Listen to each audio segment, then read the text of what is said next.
Hello dear friends. मैं कृष्ण सैनी आप सभी का स्वागत करता हूं हमारे YouTube channel inspire physics classes में। दोस्तों आज मैं आपके लिए फिर से कुछ फिजिक्स के यानी 25 इंपॉर्टेंट क्वेश्चन लेकर के आया हूं। दोस्तों जो 25 क्वेश्चन है वो आपके एग्जाम की दृष्टि से बहुत इंपॉर्टेंट है। ये हमारा मॉक टेस्ट नंबर 5 होगा। दोस्तों इससे पहले मैंने आपको 4 मॉक टेस्ट करवा दिए हैं और दोस्तों अब आपको आपके एग्जाम तक यानी 18 अप्रैल तक रेगुलर ऐसे ही मॉक टेस्ट अवेलेबल कराए जाएंगे। तो दोस्तों आपको क्या करना है कि हमारे जितने भी मॉक टेस्ट हैं उन सभी को हल करना है और दोस्तों यानी वीडियो के अंत में आप जरूर बताइएगा कि दोस्तों आपने कितना स्कोर किया है, क्योंकि दोस्तों यदि आप इन सभी यानी क्वेश्चनों को सॉल्व करेंगे तो दोस्तों आपको अंदर एग्जाम तक यानी अलग ही लेवल का कॉन्फिडेंस उत्पन्न हो जाएगा, जिससे कि दोस्तों आप एग्जाम को यानी अच्छे कॉन्फिडेंस के साथ देंगे तो दोस्तों अच्छा स्कोर कर पाएंगे। तो शुरुआत करते हैं इन क्वेश्चनों की। और दोस्तों हमारा जो 5वां मॉक टेस्ट है इसका पहला क्वेश्चन आपके सामने है। पहले क्वेश्चन में आपको क्या पूछा गया है कि एक दोस्तों हमारा एसी स्रोत है, उसके साथ एक बल्ब एवं एक संधारित्र यानी श्रेणी क्रम में जोड़े हुए हैं। यदि दोस्तों एसी स्रोत की यदि अपन आवृत्ति बढ़ाते हैं यानी फ्रीक्वेंसी बढ़ाते हैं तो आपको बताना कि जो बल्ब की चमक होगी वो किस प्रकार से चेंज होगी, यानी घट जाएगी, बढ़ जाएगी, नियत रहेगी या बल्ब बुझ जाएगा। एंड दोस्तों मैं क्या दिया हो कि इस प्रकार से कोई एसी स्रोत है, इससे दोस्तों एक हमारा ये जो बल्ब है और एक संधारित्र वो श्रेणी क्रम में जुड़े हुए हैं। यदि इसकी ओमेगा का मान बढ़ाया जाता है, फ्रीक्वेंसी का मान बढ़ाया जाता है, तो आपको बताना कि जो बल्ब की चमक होगी वो किस प्रकार से चेंज होगी। दोस्तों आपको पता होगा कि हमारा जो संधारित्र का जो प्रतिघात होता है, यानी जो संधारित्र का प्रतिरोध होता है एक्स सी, उसका फॉर्मूला दोस्तों आप सभी ने पढ़ा होगा कि हमारा 1 में ओमेगा सी होता है। तो यहाँ से अपन देखते हैं कि दोस्तों यदि अपन ओमेगा का मान बढ़ाते हैं तो दोस्तों हमारा जो संधारित्र होता है उसके प्रतिरोध का मान कम हो जाएगा, क्योंकि दोस्तों हमारा जो एक्स सी होता है वो ओमेगा के व्युत्क्रमानुपाती होता है। तो जैसे ही एसी स्रोत की दोस्तों अपन फ्रीक्वेंसी का मान बढ़ाएंगे तो दोस्तों हमारे इसका प्रतिरोध का मान कम हो जाएगा। यदि प्रतिरोध का मान कम होगा तो दोस्तों जो हमारा परिपथ होगा उससे बहने वाली धारा का मान बढ़ जाएगा। तो इससे क्या होगा कि दोस्तों हमारी बल्ब की चमक भी बढ़ जाएगी। तो इसका राइट हो जाएगा ऑप्शन नंबर बी वाला। एंड दोस्तों आपको समझ में आ गया होगा कि दोस्तों हमारी जो प्रतिघात होती है संधारित्र की वह ओमेगा की व्युत्क्रमानुपाती होती है। जैसे ही दोस्तों अपन फ्रीक्वेंसी का मान बढ़ाएंगे तो प्रतिरोध यानी प्रतिघात का मान कम हो जाएगा। यदि इसका मान कम हो रहा है तो परिपथ के अंदर जो धारा होगी यानी करंट होगा वो अधिक फ्लो होगा और इसके कारण उसकी जो हमारी चमक हो जाएगी बल्ब की वो भी बढ़ जाएगी अधिक धारा के कारण। तो इसका राइट हो जाएगा ऑप्शन नंबर बी। तो दोस्तों किन किन बच्चों का राइट आंसर है आप कमेंट करके दोस्तों वीडियो के अंत में आप जरूर बताइएगा कि कितने स्कोर कर पा रहे हैं। अब हाँ आपके सामने सेकंड क्वेश्चन है, तो बताइए इसका आंसर क्या होगा। इसके अंदर आपको क्या पूछा गया है कि तार की लंबाई L में स्थायी धारा I बह रही है। इससे पहले एक वर्ताकार लूप में मोड़ा जाता है, फिर इसी तार को छोटी त्रिज्या के 2 लूप में मोड़ दिया जाता है। तो इनमें से उतनी ही धारा प्रवाहित करने पर केंद्र पर चुंबकीय क्षेत्र होगा।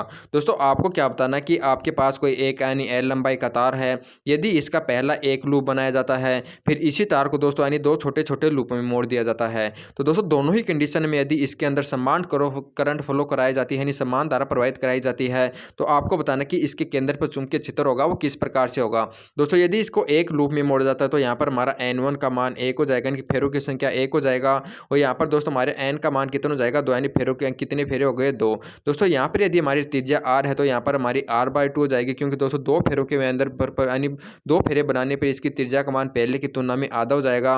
और हम जानते हैं दोस्तों केंद्र पर जो चुंबकीय क्षेत्र का जो फॉर्मूला होता है वो आप सभी ने पढ़ रखा होता है, वो हमारा होता है μ0 Ni/2r होता है। तो इसी प्रकार से दोस्तों यानी पहले वाले लूप के लिए अपन निकालते हैं b1 के लिए। तो यहाँ पर दोस्तों n का मान तो अपन 1 रखेंगे और i का मान i रखेंगे और त्रिज्या का मान रख देंगे अपन r। तो b1 का मान दोस्तों आपका कितना प्राप्त होगा μ0I/2r।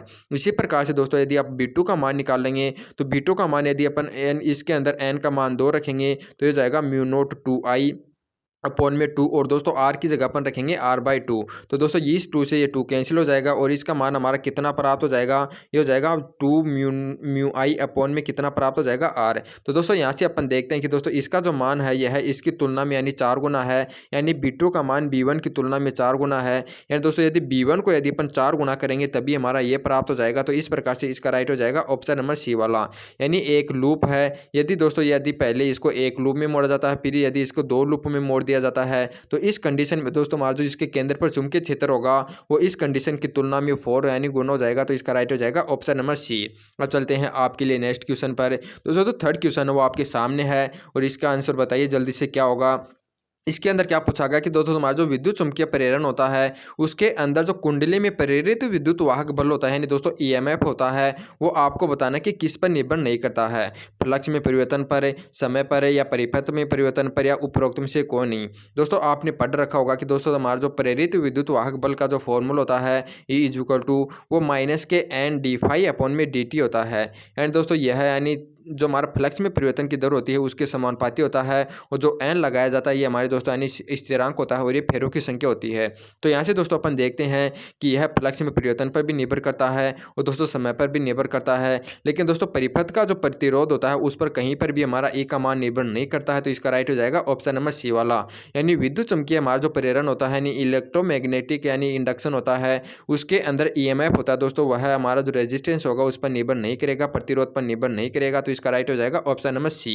अब आपके लिए फोर्थ क्वेश्चन है, तो बताइए इसका आंसर क्या होगा। इसके अंदर आपको पूछा गया कि पी प्रकार के अर्धचालक में बहुसंख्यक आवेश वाहक हैं। दोस्तों आपको क्या बताना है कि हमारे सेमीकंडक्टर दोस्तों दो प्रकार के होते हैं, एक तो पी प्रकार का, एक एन प्रकार का। तो आपको बताना कि पी प्रकार का दोस्तों हमारा सेमीकंडक्टर होता है, अर्धचालक होता है, उसके अंदर बहुसंख्यक आवेश वाहक क्या होते हैं। तो दोस्तों याद रखना पी प्रकार के जो अर्धचालक होते हैं उसके अंदर बहुसंख्यक हमारे होल होते हैं, बहुसंख्यक आवेश वाहक है। और दोस्तों एन प्रकार के जो हमारे अर्धचालक होते हैं उसके अंदर इलेक्ट्रॉन हमारे क्या होते हैं, बहुसंख्यक आवेश वाहक होते हैं। यहाँ पर हमारे पी प्रकार के अर्धचालक के लिए पूछा गया है, तो इसका राइट हो जाएगा ऑप्शन नंबर सी वाला यानी होल, यानी पी प्रकार के जो अर्धचालक होता है उसके अंदर बहुसंख्यक वाहक क्या होते हैं, होल होते हैं। तो इसका राइट हो जाएगा ऑप्शन नंबर सी वाला। दोस्तों मैं आपको फिर से कह रहा हूं दोस्तों, यदि आप इन क्वेश्चनों को पहले आप खुद से सोल्व कर रहे हैं और दोस्तों यदि ईमानदारी से दोस्तों आप हमें कमेंट करके इसका अपना स्कोर जरूर बताइएगा। दोस्तों यदि आप ईमानदारी से ये काम करेंगे तो दोस्तों यदि आपका जो स्कोर है इस पेपर के अंदर 15 प्लस या 20 के आसपास हो रहा है तो आपके अंदर एक अलग ही प्रकार का कॉन्फिडेंस उत्पन्न होगा दोस्तों। आपके एग्जाम के लिए दोस्तों वो कॉन्फिडेंस बहुत ही जरूरी है। तो दोस्तों आप ईमानदारी से इस टेस्ट को सोल्व करें। अब आपके लिए फिफ्थ क्वेश्चन, पांचवा क्वेश्चन है, इसके अंदर आपको क्या दिया हुआ है, किसी कुचालक का परावैद्युतांक नहीं हो सकता। दोस्तों आपको बताना कि हमारा कोई कुचालक है तो हमें बताना कि इसकी ईआर का मान यानी कौन सा नहीं हो सकता है, यानी परावैद्युतांक कौन सा नहीं हो सकता। दोस्तों हमें पता होगा कि दोस्तों आप उस सभी जानते हैं हमारी कोई भी धातु होती है उसके लिए दोस्तों जो परावैद्युतांक होता है उसका मान हमारा अनंत होता है। तो दोस्तों जिस धातु यानी जिस भी पदार्थ का परावैद्युता का मान यदि अनंत होगा तो वो हमारी धातु हो जाएगी, यानी दोस्तों यानी हमारे कुचालक का जो परावैद्युतांक वो अनंत नहीं हो सकता क्योंकि यह धातु का होता है। तो इसका राइट हो जाएगा ऑप्शन नंबर डी वाला, यानी दोस्तों हमारे जितने भी चालक होते हैं उसका परावैद्युतांक कितना होता है, अनंत। तो कुचालक का परावैद्युतांक कभी भी अनंत नहीं हो सकता है। तो इसका राइट हो जाएगा ऑप्शन नंबर डी। अब आपके लिए छठवां क्वेश्चन है, सिक्स्थ क्वेश्चन में आपको क्या पूछा गया है कि विद्युत क्षेत्र ई ए में पी आगुण वाले विद्युत क्षेत्र पर लगने वाला बल आगुण होगा। दोस्तों आपको क्या बताना कि हमारा एक द्विध्रुव है जिसका जो हमारा आगुण है वो हमारा पी है। यह यदि किसी ई विद्युत क्षेत्र में रखा हुआ है तो आपको बताना कि इस पर लगने वाला दोस्तों हमारा जो बल आगुण होगा यानी टो होगा उसका यानी मान कितना होगा। तो दोस्तों आप सभी को पता होना चाहिए जो टो का जो फॉर्मूला होता है वो पी ई साइन थीटा होता है, पी ई साइन थीटा। दोस्तों अपन जानते हैं जहाँ पर साइन थीटा होता है वहाँ पर हमारा क्रॉस मल्टीप्लाई होता है। तो इस प्रकार से दोस्तों हमारा जो बल्ला गुण का मान हमारा हो जाएगा वो कितना हो जाएगा, पी क्रॉस ई हो जाएगा। दोस्तों याद रखना ये हमारा ई क्रॉस पी नहीं होता है क्योंकि ये ई क्रॉस पी होते हैं दोस्तों इसकी डायरेक्शन हमारी विपरीत हो जाएगी।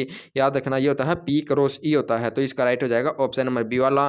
दोस्तों आप इसको रट लें, डायरेक्ट याद रखिए हमारा होता है पी ई साइन थीटा, यानी पी ई साइन थीटा। तो पी ई साइन थीटा से यदि अपन करेंगे तो पी क्रॉस ई हो जाएगा। तो इसका राइट हो जाएगा ऑप्शन नंबर बी। तो दोस्तों आपके 6 क्वेश्चन हो चुके हैं। अब चलते हैं नेक्स्ट क्वेश्चन पर, यानी 7वां नंबर का क्वेश्चन है। 7वें नंबर के क्वेश्चन में आपको क्या पूछा गया है कि यदि कोई एक व्यक्ति है उसकी ऊंचाई आपको 6 मीटर दी हुई है और यदि वह अपना प्रतिबिंब 2 मीटर ऊंचाई का यानी प्रक्षेपित करता है, यानी दोस्तों किसी दर्पण के अंदर यदि अपना प्रतिबिंब 2 मीटर ऊंचाई का देखता है तो आपको बताना कि वह दर्पण कौन सा होगा। तो दोस्तों मैं आपको ये 3 बातें बताता हूँ, आप हमेशा नोट कर लेना दोस्तों कहीं पर भी इसको। उसके अंदर क्या होता है कि दोस्तों हमारा कोई भी अवतल दर्पण है यानी कॉनकेव मिरर है, उसके अंदर दोस्तों हमेशा याद रखना जो हमारी इमेज बनती है वो ऑब्जेक्ट की तुलना में हमेशा बड़ी बनती है। यानी दोस्तों हमारा इस प्रकार से हमारा जो अवतल दर्पण होता है इसके अंदर दोस्तों हमारी जो इमेज बनती है वो हमारे ऑब्जेक्ट से बड़ी बनती है, और बल्कि दोस्तों हमारा जो प्लेन मिरर होता है उसके अंदर जो ऑब्जेक्ट बनती है वो हमारा दोस्तों जो मिरर यानी दोस्तों हमारा जो ये बनता है प्रतिबिंब बनता है वो ऑब्जेक्ट के समान ही बनता है, यानी इमेज की और ऑब्जेक्ट की साइज दोस्तों दोनों की समान होती है। और बल्कि दोस्तों हमारा जो कॉनकेव मिरर होता है, कॉन्वेक्स मिरर यानी दोस्तों उत्तल दर्पण होता है वो दोस्तों हमारा इस प्रकार का होता है। और इसके अंदर हमेशा याद रखना दोस्तों हमारा जो ऑब्जेक्ट होता है और जो हमारा इमेज होता है, तो इमेज होता है दोस्तों वो हमेशा ऑब्जेक्ट से छोटा बनेगा, तो इसका राइट हो जाएगा ऑप्शन नंबर बी वाला। क्योंकि दोस्तों यहाँ पर हमारा ऑब्जेक्ट है वो बड़ा है और जो हमारा इमेज है वो छोटा दिया हुआ है। तो यहाँ पर दोस्तों हमारा जो प्रयुक्त किया गया दर्पण है वो कौन सा हो जाएगा, उत्तल हो जाएगा। फिर से दोस्तों मैं आपको बता देता हूँ, नोट कर लेना। यदि हमारा आपको इस प्रकार से उत्तल दर्पण दिया हुआ हो तो इसके लिए दोस्तों हमारा इमेज का मान अधिक होता है और हमारा ऑब्जेक्ट का मान कम होता है, यानी बिंब का मान कम होता है। और प्लेन मिरर के लिए क्या होता है कि दोस्तों दोनों की जो साइज़ होती है वो समान होती है। और दोस्तों हमारा जो कॉन्वेक्स मिरर होता है यानी उत्तल दर्पण होता है उसके लिए इमेज की साइज़ कम होती है और ऑब्जेक्ट की साइज़ बड़ी होती है। यहाँ पर हमें यही दिया हुआ है, तो इसका राइट हो जाएगा ऑप्शन नंबर बी। अब आपके लिए 8वां क्वेश्चन है। 8 नंबर के क्वेश्चन में क्या दिया हो कि निम्न में से कौन सा समस्थानिक कैंसर के निदान में काम में लिया जाता है। दोस्तों आपको बताना कि हमारा ऐसा कौन सा यानी समस्थानिक है जिसका उपयोग यानी कैंसर के निदान में काम में लिया जाता है। तो हमेशा याद रखना, इसका राइट हो जाएगा ऑप्शन नंबर बी वाला। यानी दोस्तों हमारा जो कोबाल्ट 60 होता है, यानी कोबाल्ट 60 का जो यानी जो समस्थानिक होता है इसका उपयोग यानी कैंसर के निदान में काम में लिया जाता है। दोस्तों एक क्वेश्चन और पूछा जाता है, यानी कोई भी हमारे पुराने पेड़ होते हैं या कोई भी पुराने भवन होते हैं उनकी आयु का पता लगाने के लिए, यानी दोस्तों यह भवन कितने पुराने हैं उसके लिए दोस्तों जो काम में लिया जाता है वो लिया जाता है C40 यानी कार्बन का दोस्तों जो 14 समस्थानिक होता है इसका उपयोग काम में किस में लिया जाता है, यानी आयु का निर्धारण करने के लिए। तो याद रखना कैंसर के अंदर यानी कोबाल्ट 60 लिया जाता है और हमारा आयु के निर्धारण में किसके लिया जाता है, कार्बन के समस्थानिक का। तो यहाँ पर इसका राइट हो जाएगा ऑप्शन नंबर बी। अब हाँ 9th क्वेश्चन है। दोस्तों 9वें क्वेश्चन में क्या दिया हो कि रेडियोधर्मी पदार्थ द्वारा उत्सर्जित अल्फा किरणें हैं। हमें बताना कि दोस्तों हमारा कोई भी हमारा रेडियोधर्मी पदार्थ है यदि अल्फा कण यह उत्सर्जित कर रहा है, अल्फा किरणों को उत्सर्जित कर रहा है, तो आपको बताना कि उत्सर्जित कण होंगे वो यानी ऋणावेशित कण होते हैं या हाइड्रोजन नाभिक होते हैं या हीलियम का नाभिक होता है या प्रोटॉन के समान नाविशित कण होते हैं। तो दोस्तों आपको पता होगा कि दोस्तों हमारा जो अल्फा कण होता है वो 2 प्रोटॉन एवं 2 न्यूट्रॉन से मिलकर बना होता है। यानी दोस्तों इसका जो हमारा द्रव्यमान संख्या होती है वो 4 होती है और जो परमाणु क्रमांक होती है वो कितनी होती है, 2 होती है। और हम जानते हैं दोस्तों हमारा जो हीलियम नाभिक होता है उसका भी दोस्तों परमाणु क्रमांक 2 होता है और इसका जो द्रव्यमान संख्या कितनी होती है, 4 होती है। तो इस प्रकार से दोस्तों हमारा जो अल्फा कण होता है वो इसी एक प्रकार से नाभिक, हमारा जो हीलियम होता है उसी का ही एक नाभिक होता है। तो इसका राइट हो जाएगा ऑप्शन नंबर सी वाला। यानी दोस्तों जब रेडियोधर्मी पदार्थ से यदि कोई अल्फा किरणें निकल रही हैं तो इसका मतलब क्या है कि यहाँ से द्वितीय आयनित जो हमारा हीलियम नाभिक है वह उत्सर्जित हो रहा है, क्योंकि दोस्तों इसी को ही अपन अल्फा कण बोलते हैं। तो इसका राइट हो जाएगा ऑप्शन नंबर सी। अब आपके लिए 10th क्वेश्चन है। जो 10वां क्वेश्चन है इसके अंदर क्या दिया हुआ है कि एल लंबाई तथा एम चुंबकीय आघूर्ण की छड़ को मोड़कर अर्धवर्ताकार बनाया जाता है, तो इसका चुंबकीय आघूर्ण होगा। दोस्तों आपको क्या दिया हो कि पहले हमारे पास इस प्रकार से कोई छड़ है उसकी लंबाई एल दी हुई है और इसका दोस्तों हमारा जो चुंबकीय आघूर्ण है वो आपको कितना दिया हुआ है, एम। यदि दोस्तों इसके जो हमारे जो पोल हैं ध्रुव है उसकी ध्रुवता यदि ये स्मॉल एम है तो दोस्तों हमारा एम का मान कितना हो जाएगा, वो हमारा हो जाएगा स्मॉल एम इंटू एल। यदि दोस्तों इसको इस प्रकार से अर्धवर्ताकार में मोड़ दिया जाता है तो उस कंडीशन में आपको बताना कि जो हमारा जो नया एम का यानी दोस्तों हमारा जो चुंबकीय आघूर्ण हो जाएगा M2 वो कितना हो जाएगा। तो दोस्तों हम जानते हैं कि यदि इसकी यानी दोस्तों लंबाई L हो तो दोस्तों हमारी जो इसकी अर्ध परिधि हो जाएगी, अर्ध परिधि कितनी हो जाती है, पाई आर। इसका मान किसके इक्वल हो जाएगा, L के। तो यहाँ से दोस्तों हमारी जो इसकी त्रिज्या का मान हो जाएगा वो कितना हो जाएगा, L अपॉन में पाई हो जाएगा। और हम जानते हैं दोस्तों हमारा जो चुंबकीय आघूर्ण होता है वो क्या होता है कि दोस्तों हमारे जो पोल होते हैं उनका कोई भी एक का मल्टीप्लाई एवं इसके यानी मध्य की दूरी से यदि अपन मल्टीप्लाई करते हैं तो दोस्तों हमारे इसका मान प्राप्त होता है। तो यहाँ से M2 का मान कितना हो जाएगा दोस्तों, इसकी ध्रुवता हमारी पहले की समान हो जाएगी M। और दोस्तों यानी यदि इसके मध्य की दूरी कितनी हो गई, 2r। तो 2r का मान दोस्तों यहाँ से पल रखेंगे तो हमारा 2l अपॉन में पाई हो जाएगा, क्योंकि यदि r का मान यदि l अपॉन में पाई है तो 2r का मान कितना हो जाएगा, 2l इंटू पाई। तो इसको यदि अपन आगे सोल्व करेंगे तो ये हो जाएगा 2ml अपॉन में पाई। और दोस्तों ml का मान हमें कैपिटल M दिया हुआ है, तो हमारा इसका जो फाइनल आंसर वो कितना हो जाएगा, वो हो जाएगा हमारा 2 कैपिटल M अपॉन में पाई। तो इस प्रकार से इसका राइट हो जाएगा ऑप्शन नंबर बी वाला। यानी दोस्तों यदि हमारा L लंबाई एवं M चुंबकीय आघूर्ण की छड़ को यदि अर्धवर्ताकार यदि मोड़ देते हैं तो हमारा जो नया चुंबकीय आघूर्ण होगा वो कितना हो जाएगा, 2M अपॉन में पाई हो जाएगा। तो इसका राइट हो जाएगा ऑप्शन नंबर बी। अब आपके लिए 11 नंबर का क्वेश्चन है। दोस्तों 11वें नंबर में क्वेश्चन में क्या दिया हुआ है कि ठोस में अंतराणु बल है। दोस्तों हमारे जो ठोस होते हैं उसके अणुओं के मध्य दोस्तों जो बल लगते हैं उसी को अपन अंतराणु बल बोलते हैं। दोस्तों वो आपको बताने कि वो पूर्णतः प्रतिकर्षी होते हैं, आकर्षित होती हैं, या ए एवं बी दोनों का संयोजन होता है, या उपरोक्त में से कोई नहीं। दोस्तों याद रखना इसका राइट हो जाएगा ऑप्शन नंबर सी वाला। यानी दोस्तों हमारे जो पदार्थ के अणु के मध्य दोस्तों जो बल लगते हैं वो प्रतिकर्षित एवं आकर्षित दोनों प्रकार के होते हैं। यदि दोस्तों यदि हमारे दोस्तों हमारी 10 की पावर माइनस 15 मीटर की कोटि से यानी ज़्यादा यानी इससे कम दूरी पर हैं, तो दोस्तों यहाँ पर हमारा नाभिकीय बल कार्य करने लग जाएगा। और हम जानते हैं दोस्तों नाभिकीय बल होता है हमारा आकर्षित प्रकृति का होता है। और दोस्तों यदि ये दो कण हमारे विपरीत प्रकृति के आवेश हैं तो दोस्तों यहाँ पर आकर्षण पाया जाएगा। यदि दोस्तों यहाँ पर जो विद्युत यानी ये दो समान प्रकृति के आवेश हैं यदि दोनों कणों पर, तो यहाँ पर दोस्तों हमारा जो विद्युत है वो प्रतिकर्षी बल कार्य करेगा। तो इस प्रकार से अपन कह सकते हैं कि दोस्तों हमारे जो पदार्थ के अणु होते हैं तो उसका जो अंतराणिक बल होता है वहाँ पर विद्युतीय बल एवं नाभिकीय बल दोनों कार्य करते हैं। यदि समान यानी आवेश के यदि हमारे कण होते हैं तो जहाँ पर विद्युत बल लगेगा दोस्तों वो तो हमारा प्रतिकर्षी लगेगा, और जो नाभिकीय बल लगता है दोस्तों वो हमेशा आकर्षी लगता है। तो इस प्रकार से दोस्तों हमारे जो ठोसों के अंदर जो अंतराणुक बल होते हैं वो आकर्षी एवं प्रतिकर्षी दोनों होते हैं। तो इसका राइट हो जाएगा ऑप्शन नंबर सी वाला। अब चलते हैं आपके लिए नेक्स्ट क्वेश्चन की ओर। दोस्तों तो बताइए 12 नंबर का क्वेश्चन का राइट आंसर क्या होगा। इसके अंदर क्या पूछा गया कि एक ग्रह के चारों ओर वर्तीय कक्षा में घूमने मिलने वाले उपग्रह का आवर्तकाल निर्भर नहीं करता। दोस्तों आपको क्या दिया हो कि हमारा कोई एक यानी पृथ्वी है, इसके चारों ओर कोई उपग्रह है वो यानी इस प्रकार से चक्रण कर रहा है। तो इसकी दोस्तों यानी रो ऑर्बिटल वेलोसिटी है यानी कक्षीय वेग है वो आपको बतानी है कि किस चीज़ पर निर्भर नहीं करता है, ग्रह के द्रव्यमान पर या उपग्रह के द्रव्यमान पर या ग्रह की त्रिज्या पर। दोस्तों आपने पढ़ा होगा कि जो हमारी ऑर्बिटल यानी वेलोसिटी यानी जो कक्षीय वेग का जो फॉर्मूला होता है वो रूट जी आर होता है।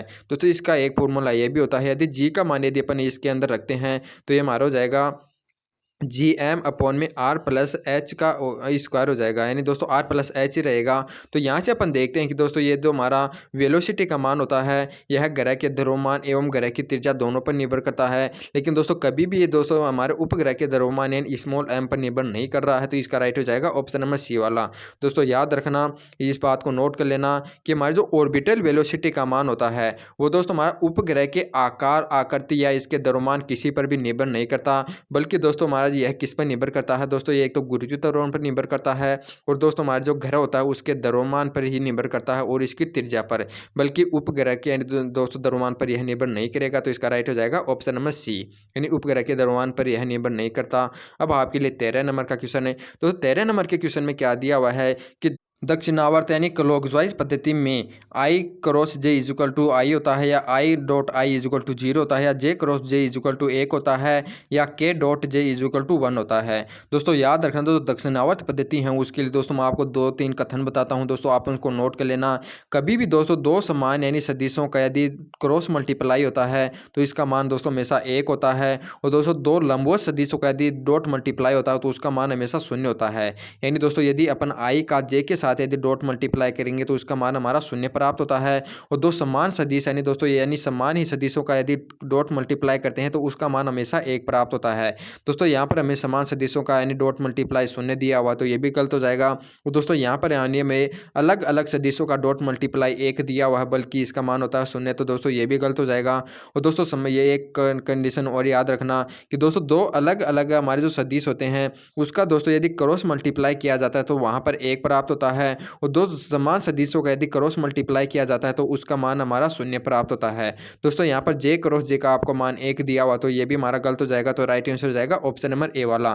दोस्तों याद रखना, यदि हमारा कोई इस प्रकार से आई जे के इस प्रकार से लिख लेते हैं, दोस्तों यदि कोई भी दो सदिशों का यदि क्रॉस मल्टीप्लाई करते हैं और क्लॉकवाइज के चलने के अनुसार अगला सदिश हमें प्राप्त हो जाता है तो उसका मान हमारा पॉजिटिव प्राप्त होता है। यदि अपन यह क्रम हमारा एंटी क्लॉकवाइज दिया होता है तो दोस्तों वहाँ पर उसका मान हमारा नेगेटिव प्राप्त होता है। एग्जाम्पल के तौर पर दोस्तों मैं आपको बताता हूँ कि ये हमारा आई जे होता है, ये जे होता है, ये के होता है। यदि दोस्तों अपन आई क्रॉस जे करेंगे तो ये हमारा के प्राप्त होगा, और दोस्तों यदि जे क्रॉस आई करेंगे तो हमारा माइनस का के प्राप्त होगा, क्योंकि दोस्तों आई जे यानी पहले आई फिर जे यानी क्लॉकवाइज चल रहे हैं तो दोस्तों हमारा प्लस का के प्राप्त हो जाएगा।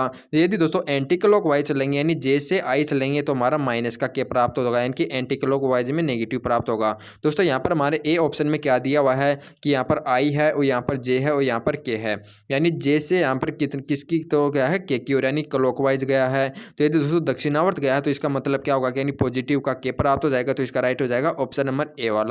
अब आपके लिए नेक्स्ट क्वेश्चन है।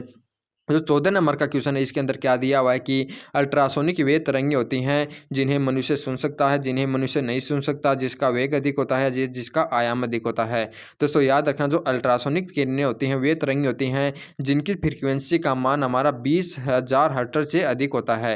यानी दोस्तों अपन जानते हैं जो हमारा मनुष्य होता है वो 20 से लेकर के 20,000 हर्ट्ज के मध्य की जो फ्रीक्वेंसी की जो हमारी ध्वनि होती है उन्हीं को तो सुन सकता है। बल्कि दोस्तों अल्ट्रासोनिक यानी तरंगों की जो फ्रीक्वेंसी होती है वो 20,000 से अधिक होती है। तो इसके कारण इसका राइट हो जाएगा ऑप्शन नंबर बी वाला, यानी अल्ट्रासोनिक वेग तरंगें होती हैं जिन्हें मनुष्य नहीं सुन सकता क्योंकि इसकी फ्रीक्वेंसी का मान दोस्तों बहुत अधिक होता है। तो इसका राइट हो जाएगा ऑप्शन नंबर बी वाला। दोस्तों फिर से मैं आपको कह रहा हूँ कि दोस्तों आप वीडियो के अंत में आप अपना स्कोर जरूर कमेंट करिएगा दोस्तों। उसी प्रकार से दोस्तों मैं आपको आगे जो मॉक टेस्ट है उसी का दोस्तों मेकअप तैयार करूँगा। तो शुरुआत करते हैं। आप देखते हैं हमारा 15वां क्वेश्चन है। 15 नंबर के क्वेश्चन में क्या दिया हुआ है कि किसी व्यतिकरण प्रयोग में क्रमागत उच्चिष्टों एवं निविष्टों के मध्य की दूरी होती है। दोस्तों आपको बताना कि हमारा कोई द्वि यानी व्यतिकरण हो रहा है दोस्तों, यानी द्विछिद्र वाला व्यतिकरण होता है। उसके अंदर दोस्तों हमारी इस प्रकार से क्रमागत यानी दीप्त फ्रिंज अदीप्त फ्रिंज दीप्त अदीप्त दीप्त यानी उच्चिष्ट निम्निष्ट निम्निष्ट यानी दोस्तों क्रमागत क्रम में उत्पन्न होती हैं। दोस्तों आपको बताना कि दो क्रमागत उच्चिष्ट या दो क्रमागत निम्निष्ट के मध्य जो हमारी मध्य दूरी होती है वो आपको बतानी कि उसका फॉर्मूला कितनी होता है। दोस्तों दो क्रमागत उच्चिष्टों के मध्य की जो दूरी होती है उसको अपन बोलते हैं फ्रिंज चौड़ाई। और आपने पढ़ा होगा कि जो फ्रिंज चौड़ाई का जो फॉर्मूला होता है वो लैम्डा डी अपॉन में डी होता है। तो यहाँ से इसका राइट हो जाएगा ऑप्शन नंबर बी वाला। दोस्तों लो नोट कर लेना, दो क्रमागत उच्चिष्टों या दो क्रमागत निम्निष्टों के मध्य की जो दूरी होती है उसको अपन फ्रिंज चौड़ाई बोलते हैं। और जो फ्रिंज चौड़ाई का जो मान होता है वो हमारा कितना होता है, लैम्डा डी अपॉन में डी होता है। तो इसका राइट हो जाएगा ऑप्शन नंबर बी वाला। दोस्तों यहाँ पर जो लैम्डा होती है वो हमारी तरंग की तरंग दैर्ध्य होती है। और जो डी का मान होता है दोस्तों हमारी यानी स्रोत एवं पर्दे के मध्य की दूरी होती है। जो स्मॉल डी का मान होता है दोस्तों यहाँ हमारे दोनों छिद्र होते हैं उन दोनों की मध्य दूरी होती है। तो यहाँ पर इस चीज़ का राइट हो जाएगा ऑप्शन नंबर बी। अब आपके लिए 16 नंबर का क्वेश्चन है। इसके अंदर आपको पूछा गया कि बलों का सही क्रम है।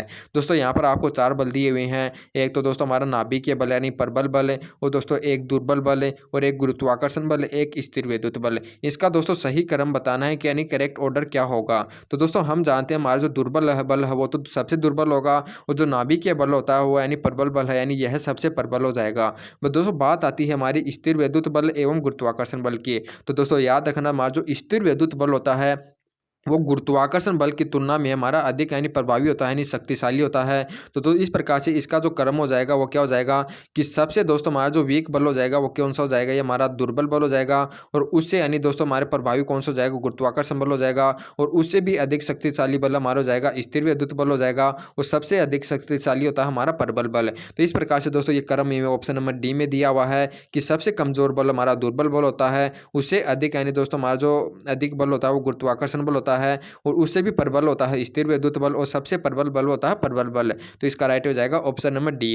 अब आपके लिए 17 नंबर का क्वेश्चन है। तो 17 नंबर का क्वेश्चन बहुत ही अच्छा है। इसके अंदर क्या दिया हुआ है कि एक पिंड को ऊर्ध्वाधर ऊपर की ओर फेंका जाता है। यदि वायु का प्रतिरोध नगण्य न माना जाए तो वस्तु ऊपर की ओर जाने में लगा समय वस्तु के नीचे गिरने समय से के बराबर होगा, या नीचे गिरने के समय से कम होगा, या वस्तु के नीचे गिरने के समय से अधिक होगा, या वस्तु नीचे गिरने के समय का 2 गुना होगा। दोस्तों आपको क्या बताना कि यदि हमारा कोई एक वस्तु है, यदि दोस्तों उसको ऊपर फेंका गया है और फिर वह नीचे आती है, तो इसके ऊपर जाने में जो लगा समय टी है और नीचे आने में जो लगा समय है T2 है। तो आपको बताना कि दोस्तों T1 का मान है वो T2 की तुलना में किस प्रकार से होगा। तो दोस्तों आप यानी ये हमेशा याद रखना, यदि वायु का प्रतिरोध नगण्य न हो यानी दोस्तों वायु हो, तो वायु के अंदर क्या होता है कि दोस्तों अपन यदि किसी वस्तु को ऊपर फेंकते हैं, तो यदि दोस्तों यदि इसको यूं वेलोसिटी से फेंकते हैं तो ऊपर तो यहाँ पर पहुँचने पर इसकी वेलोसिटी का मान हमारा शून्य हो जाता है। लेकिन दोस्तों यदि वापस से नीचे आती है तो वायु के प्रतिरोध के कारण दोस्तों में यहाँ पर वेलोसिटी इसका मान यू नहीं होता, इसे कम प्राप्त होता है। तो हमेशा याद रखना दोस्तों, ऊपर जाने में जो लगा समय होता है वो हमारा कम होता है, और नीचे आने में जो लगा समय होता है वो हमारा अधिक होता है। तो दोस्तों इस बात को नोट कर लेना कि कोई भी पिंड है यदि अपन इसको ऊपर फेंकते हैं तो जो लिया गया समय है वो नीचे आने में जो लिया गया समय है उससे हमेशा कम होता है। तो इसका राइट हो जाएगा ऑप्शन नंबर बी वाला। यानी जो वस्तु है, यदि वायु का प्रतिरोध नगण्य न हो तो ऊपर फेंकने में जो लिया गया समय वस्तु के नीचे आने में जो लिया गया जो समय न होगा उससे कम होता है। तो इसका राइट हो जाएगा ऑप्शन नंबर बी। अब चलते हैं नेक्स्ट क्वेश्चन की ओर। दोस्तों जो 18 नंबर का क्वेश्चन है इसके अंदर क्या दिया हुआ है कि किसी प्रक्षेप के परवलयाकार पथ के उच्चतम बिंदु पर वेग तथा त्वरण की दिशाएं होंगी। दोस्तों हमें क्या बताना कि हमारा कोई भी इस प्रकार से कोई एक यानी कण है वो यानी परवलयाकार के यानी पथ पर दोस्तों इस प्रकार से गति कर रहा है। तो इसके उच्चतम बिंदु पर हमें बताना है कि जो वेलोसिटी एवं जो त्वरण होगा उसके मध्य एंगल कितना होता है दोस्तों, उसकी डायरेक्शन किस प्रकार से होती हैं। तो दोस्तों हमेशा याद रखना कि यहाँ पर दोस्तों उच्चतम बिंदु पर इसका जो हॉरिजेंटल यानी दोस्तों हमारा जो वेलोसिटी है केवल वही पाई जाती है, बल्कि दोस्तों हमारे जो लंबवत यानी वेलोसिटी का मान होता है, यानी लंबवत वेलोसिटी का मान यानी परपेंडिकुलर वेलोसिटी का मान हमारा शून्य हो जाता है, बल्कि यहाँ पर केवल क्षैतिज वेलोसिटी पाई जाती है। और दोस्तों हम जानते हैं कि हमारी जो यहाँ पर जी का मान होता है वो हमारा लंबवत नीचे की ओर होता है। तो यहाँ से अपन देखते हैं कि वेलोसिटी एवं जी के मान दोस्तों हमारा जो एंगल होता है वो 90 डिग्री का होता है। तो इस प्रकार से इसका राइट हो जाएगा ऑप्शन नंबर ए वाला। यानी दोस्तों उच्चतम बिंदु पर हमारा जो कण होगा वहाँ पर वेलोसिटी एवं यानी त्वरण के मध्य में जो एंगल हो जाएगा वो कितना हो जाएगा 90 डिग्री। तो हमेशा याद रखना प्रक्षेपे के परवलयाकार पथ के उच्चतम बिंदु पर जो हमारा वेलोसिटी एवं जो यानी ग्रेविटेशनल होता है यानी दोस्तों हमारा जो एक्सीलरेशन होता है उसके मध्य जो एंगल होता है वो 90 डिग्री का होता है। तो इसका राइट हो जाएगा ऑप्शन नंबर ए वाला। अब चलते हैं नेक्स्ट क्वेश्चन की ओर। दोस्तों 19वां क्वेश्चन आपके सामने है, बहुत ही अच्छा क्वेश्चन है। ऐसे दोस्तों न्यूमेरिकल आपके एग्जाम में पूछे जाते हैं। तो बताइए इसका आंसर क्या होगा। आपको बल दिया हुआ है और दोस्तों यदि इस बल के प्रभाव में जो कोई कण है जो मूल बिंदु से इस स्थिति पर चला गया है तो इसका जो कार्य का मान कितना होगा। दोस्तों आपने पढ़ा होगा कि जो कार्य का जो फॉर्मूला होता है वो एफ डी कोस यानी एफ डी कोस्टिट होता है या एफ ए और डॉट डी यानी दोस्तों इन दोनों का अदिश गुणनफल है। दोस्तों हमें बल का मान कितना दिया हुआ है, हमें बल दिया हुआ है 5I3J कैप और विस्थापन में ये दिया हुआ है। यदि इन दोनों का डॉट मल्टीप्लाई करेंगे दोस्तों हमारा कार्य का मान निकल कर आ जाएगा। तो दोस्तों अपन इन दोनों का डॉट मल्टीप्लाई करते हैं तो 5 को यदि अपन 2 से मल्टीप्लाई करेंगे तो हमारा 10 हो जाएगा और दोस्तों यदि 3 को -1 से करेंगे तो माइनस का 3 हो जाएगा। तो इस प्रकार से जो किया गया कार्य आपको कितना प्राप्त हो जाएगा, प्लस के 7 जूल प्राप्त हो जाएगा। तो इसका राइट हो जाएगा ऑप्शन नंबर सी वाला। यानी दोस्तों यदि हमारे जो बल है वो में ये दिया हुआ हो, जो विस्थापन है वो में यह दिया हुआ है, तो हमारा जो बल हो जाएगा वो कितना हो जाएगा, ऑप्शन नंबर सी वाला। अब चलते हैं यानी कार्य हो जाएगा दोस्तों, कार्य हो जाएगा 7 जूल। अब चलते हैं नेक्स्ट क्वेश्चन की ओर। दोस्तों 20वां क्वेश्चन है, इसके अंदर क्या दिया हुआ है कि स्नेहक वह पदार्थ है जो, दोस्तों आपको बताना कि हमारे जो लुब्रिकेंट होते हैं वो आपको बताना कि घर्षण को बढ़ाते हैं या आग लगाने के काम आते हैं या घर्षण को कम करते हैं या आग बुझाने में काम आते हैं। दोस्तों हमारे स्नेहक पदार्थ क्या होते हैं, जैसे दोस्तों हमारे जो चिकने पदार्थ होते हैं जैसे हमारा तेल, ये तेल हो गया दोस्तों, ऑयल हो गया या गिर्स हो गया, ये सभी जो दोस्तों हमारे जो पदार्थ होते हैं उसको अपन स्नेहक बोलते हैं। यदि दोस्तों इनको यदि दो सतहों के मध्य यदि अपन लगा देते हैं तो दोस्तों अपन जानते हैं ये हमारी चिकनी कर देते हैं सतह को। यदि चिकनी सतह करने के कारण दोस्तों यहाँ पर जो इनके मध्य जो घर्षण लगता है, फ्रिक्शन होता है, उसका मान हमारा कम हो जाता है। तो याद रखना जो स्नेहक वह पदार्थ होते हैं जो घर्षण को कम करते हैं। तो इसका राइट हो जाएगा ऑप्शन नंबर सी वाला। दोस्तों आपके 20 क्वेश्चन कंप्लीट हो गए हैं। तो दोस्तों आपके 5 क्वेश्चन और हैं, इनको भी करके जल्दी से आप दोस्तों अपना जो स्कोर है वो आप जरूर कमेंट करना 25 में से कितना स्कोर आप करते हैं। तो अब देखते हैं हमारा 21वां क्वेश्चन है। 21वें क्वेश्चन में क्या दिया हुआ है कि मिल्लिकन के प्रयोग में तेल का उपयोग किया जाता है, इसका कारण है। दोस्तों हमारा जो मिल्लिकन का जो एक प्रयोग होता है तेल बूंद प्रयोग है, उसके अंदर दोस्तों उसने तेल का ही प्रयोग किया गया और यानी किसी यानी अन्य बूंद का प्रयोग क्यों नहीं किया, वो आपको बताना कि इसका कारण क्या है। यानी दोस्तों हमारा जो मिल्लिकन वैज्ञानिक है उन्होंने यानी कि एक बूंद पर दोस्तों जो इलेक्ट्रॉन पर जो आवेश होता है उसका मान ज्ञात करने के लिए एक यानी तेल की बूंद ली और उसे यानी दोस्तों दो यानी आवेशित प्लेटों के मध्य स्थिर रखा और स्थिर रखकर दोस्तों इसकी गणना की और गणना करने के बाद इन्होंने क्या किया, इलेक्ट्रॉन पर जो आवेश होता है उसका मान ज्ञात किया। तो आपको बताना कि इन्होंने यहाँ पर जो तेल की बूंद ली ही तो दोस्तों इसका तेल का ही उपयोग क्यों किया, उसने दोस्तों पानी की बूंद क्यों नहीं लिया, फिर कोई अन्य पदार्थ की बूंद क्यों नहीं ली, वो आपको बताना इसका रीज़न क्या है। तो दोस्तों याद रखना क्योंकि दोस्तों हमारा जो तेल होता है इसका वाष्पशील नहीं होता है, बल्कि दोस्तों यहाँ पर यदि अपन जल की बूंद लेते हैं तो जल की बूंद क्या होता है दोस्तों, वायु के अंदर जल्द ही वाष्पशील हो जाती है दोस्तों, गायब हो जाती है। तो इसी के कारण दोस्तों हमारा जो मिल्लिकन ने है जो अपने प्रयोग के अंदर तेल का उपयोग किया जाता है। तो इसका जो राइट आंसर हो जाएगा ऑप्शन नंबर डी वाला। यानी मिल्लिकन का जो प्रयोग है उसके अंदर तेल का प्रयोग क्यों किया गया, क्योंकि दोस्तों हमारा जो तेल होता है वह वाष्पशील नहीं होता है, बल्कि जो जल या फिर अन्य जल के सिमिलर जो अन्य बूंद होती हैं वह वाष्पशील जल्दी ही हो जाती हैं। तो वाष्पशील होने के कारण दोस्तों यहाँ पर इसके यानी अधिक समय तक यहाँ पर अपन गणना नहीं कर सकते, यानी क्योंकि यह वाष्पशील होने के कारण गायब हो जाती है। इसी के कारण इन्होंने यहाँ पर तेल की बूंद का उपयोग किया। तो इसका राइट हो जाएगा ऑप्शन नंबर डी वाला। अब आपके लिए 22वां क्वेश्चन है। 22 नंबर के क्वेश्चन में क्या दिया हुआ है कि लाइमन श्रेणी हाइड्रोजन स्पेक्ट्रम में कौन सा क्षेत्र पाई जाती है। दोस्तों आपको बताने की हमारी जो 5 श्रेणी होती हैं, लाइमन श्रेणी, बामर श्रेणी, ब्रैकेट श्रेणी, भुंड श्रेणी और पाचन श्रेणी। आपको बताने की जो लाइमन श्रेणी होती है दोस्तों वह कौन से क्षेत्र में पाई जाती है। तो दोस्तों हमेशा याद रखना जो लाइमन श्रेणी होती है वो हमारी पराबैंगनी क्षेत्र में पाई जाती है, और जो बामर श्रेणी होती है दोस्तों वो हमारे दर्शक क्षेत्र में पाई जाती है। बल्कि दोस्तों हमारी जो तीनों श्रेणी होती हैं वो अवरक्त क्षेत्र में पाई जाती हैं। तो दोस्तों इसका राइट आंसर जाएगा ऑप्शन नंबर सी वाला। लाइमन श्रेणी दोस्तों वो होती है हमारी पराबैंगनी क्षेत्र में पाई जाती हैं, तो इसका राइट हो जाएगा ऑप्शन नंबर सी। अब आपके लिए 23वां क्वेश्चन है, एक्स किरणें हैं। दोस्तों 23वें क्वेश्चन में आपको बताना है कि हमारी जो एक्स किरणें होती हैं वो आपको बतानी है इलेक्ट्रॉन का समूह होता है, धन किरणों का समूह होती हैं, विद्युत चुम्बकीय तरंगें होती हैं, या ऋणावेश कणों का समूह होती हैं। दोस्तों याद रखना जो एक्स किरणें होती हैं वो एक प्रकार से हमारी विद्युत चुम्बकीय तरंगें होती हैं, तो इसका राइट हो जाएगा ऑप्शन नंबर सी वाला। क्योंकि दोस्तों हमारी जो एक्स किरणें होती हैं वो यानी फोटोनों का रूप होती हैं, इस पर कोई भी आवेश नहीं पाया जाता, केवल यह एक ऊर्जा का रूप होती है। तो दोस्तों जिस किरणों पर यानी कोई भी यानी पदार्थ नहीं पाए जाते हैं, कोई भी कण नहीं पाए जाते हैं, वह किरणें हमारी विद्युत चुम्बकीय तरंगे होती हैं, तो इसका राइट हो जाएगा ऑप्शन नंबर सी वाला। बल्कि दोस्तों यानी कि एक क्वेश्चन ये भी पूछा जाता है कि हमारी जो कैथोड किरणें होती हैं दोस्तों, कैथोड किरणें किन का समूह होती हैं। तो दोस्तों याद रखना कैथोड किरणें हमारे इलेक्ट्रॉन का समूह होती हैं, और जो हमारी धनावेशित किरणें होती हैं दोस्तों वह हमारे धनावेशित कणों का समूह होती हैं। तो दोस्तों कैथोड किरणों ही हमारी ऋणावेश का समूह होती हैं, तो इसका जो राइट आंसर हो जाएगा ऑप्शन नंबर सी वाला। याद रखना जो एक्स किरणें होती हैं वो विद्युत चुम्बकीय तरंगे होती हैं, तो इसका राइट हो जाएगा ऑप्शन नंबर सी। अब आपके लिए 24वां क्वेश्चन है।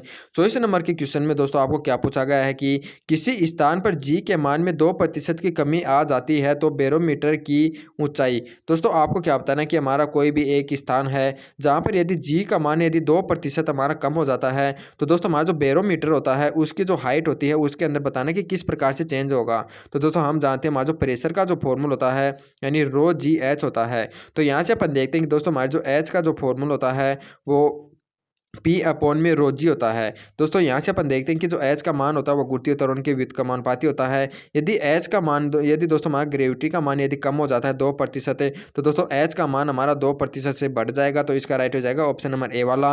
यानी यदि जी के मान में 2% की कमी हुई है तो हमारा जो एच का मान होगा उसके अंदर 2% की वृद्धि हो जाएगी, तो इसका राइट हो जाएगा ऑप्शन नंबर ए। अब आपके लिए आज का अंतिम क्वेश्चन है दोस्तों 25वें क्वेश्चन में क्या दिया कि सरल आवर्त गति करते हुए निकाय की अनिवार्यता होना है। दोस्तों आपको बताने की कोई भी कण है हमारा, कोई भी यानी तार है, कोई भी पदार्थ है, यदि यह वह सरल आवर्त गति कर रहा है तो आपको बताना कि इसके लिए सरल आवर्त गति करने के लिए कौन सा गुण आवश्यक होना चाहिए। तो दोस्तों याद रखना जिस गुण यानी पदार्थ के अंदर या जिस तार के अंदर जड़त्व एवं प्रत्यास्थता का गुण पाया जाएगा दोस्तों उसी के अंदर हमारी सरल आवर्त गति पाई जाती है, तो इसका राइट हो जाएगा ऑप्शन नंबर बी वाला। यानी सरल आवर्त गति करने के लिए निकाय के अंदर जड़त्व एवं प्रत्यास्थता दोस्तों अनिवार्यतः होना चाहिए, तो इसका राइट हो जाएगा ऑप्शन नंबर बी वाला। इसी के साथ दोस्तों हमारा मॉक टेस्ट नंबर 5 हमारा कंप्लीट होता है। 25 क्वेश्चन में से दोस्तों आपने कितना स्कोर किया है वो आप कमेंट करके जल्दी से ज़रूर बताइएगा। दोस्तों ये आप आपके मिलते हैं नेक्स्ट वीडियो में ऐसे ही अच्छे अच्छे क्वेश्चनों के साथ। दोस्तों अब आपको 18 अप्रैल तक ये जो हमारे मॉक टेस्ट है एवं जो चैप्टर वाइज MCQ वाली सीरीज़ है वो रेगुलर प्रोवाइड कराई जाएगी, तो आप हमारे साथ रेगुलर बन जाइए। दोस्तों हम आपको एग्ज़ाम तक आपके अंदर इतना कॉन्फिडेंस भर देंगे कि दोस्तों आप आसानी से एग्ज़ाम के अंदर 15 प्लस या 20 के आसपास दोस्तों स्कोर कर पाएंगे। तो शुरुआत अपन मिलते हैं नेक्स्ट वीडियो में। दोस्तों आप इस वीडियो को ज़्यादा से शेयर करें। जय हिंद, जय भारत।